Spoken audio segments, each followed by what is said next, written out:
آپ کا کلچر چلتا ہی لینگویج سے. اگر آپ انگلش میڈیم کا نعرہ لگائیں گے, انگلش کو ترجیح دیں گے, تو پھر آپ کی اپنی لینگویج, آپ کا کلچر دبنا شروع ہوتا ہے. اور پیسے بنتے ہیں کلچر سے. اگر آپ انگلش کو ہی لے لیں ہمارے ملک میں, تو پہلے آپ نے ایک اسکول کے اوپر انگلش میڈیم کا بورڈ لگایا, پھر اس کے بعد آپ نے پیرنٹس کو کنونس کیا, ہپنوٹائز کیا کہ نہیں جی انگریزی میں آپ کا بچہ پڑھے گا تو بہت آگے بڑھے گا.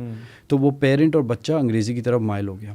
اس کے بعد اس کو ریڈرز بھی انگریزی کے چاہیے, اس کو موویاں بھی انگریزی کی چاہیے کیونکہ وہ اس سے بھی انگریزی سیکھے گا, اس کو کپڑے بھی انگریزوں والے چاہیے, اس کو کھانا بھی انگریزوں والا چاہیے.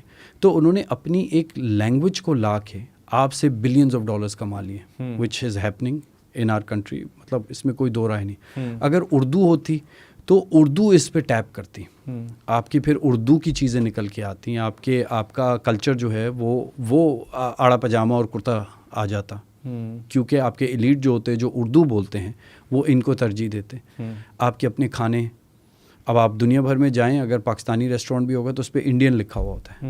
انہوں نے اس کو بھی ٹیپ کیا ہے کہ it is an Indian cuisine. Where as اگر آپ دنیا بھر میں دیکھیں تو موروکن جو ہیں وہ اپنی موروکن کھانے کو ٹیپ کرتے ہیں. تو اسی طرح یہ لینگویج جو ہے اس میں اتنی پاور ہے. اگر آپ تھوڑا سا لک بیک کریں کہ یہ تو لینگویج ہی لشکریوں کی تھی. آپ نے کہا کہ جی اس کو ہم کیا کہتے ہیں, اس کو ہم گلاس کہتے ہیں.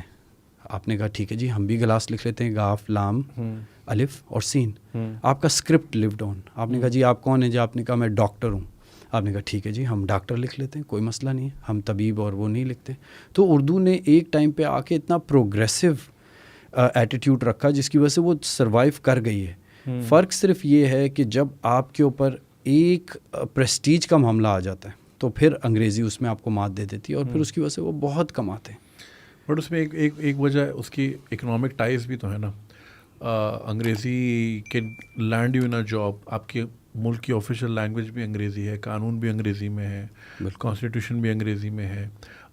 مرزا غالب کے خط کے ذریعے مجھے کوئی نوکری نہیں ملے گی, بٹ انگریزی اگر بول چال مجھے ہوگی, میں کمیونیکیٹ کر پاؤں گا, میں سیلز پچ کر پاؤں گا, میں پریزنٹیشن دے پاؤں گا, مجھے نوکری مل سکتی ہے, مجھے پیسے مل سکتے ہیں. بالکل ہم نے جب سے اکنامک ٹائز اس کے ساتھ جوڑ دیے تو پھر وہ ترجیح بھی نہیں رہی. 100%. And that is the dilemma. اگر آپ ایران چلے جائیں تو فارسی از دا لینگویج.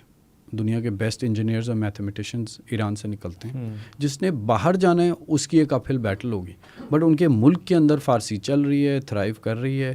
پھر وہ اپنا ہی میوزک سنتے ہیں, وہ اپنے ہی کھانے کھاتے ہیں, اور وہ ایک نیشن بلڈنگ ہوتی ہے.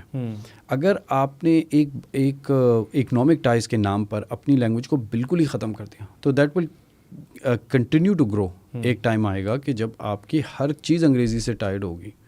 پھر آپ کے میں آپ کو کس طرح سمجھاؤں کہ جیسے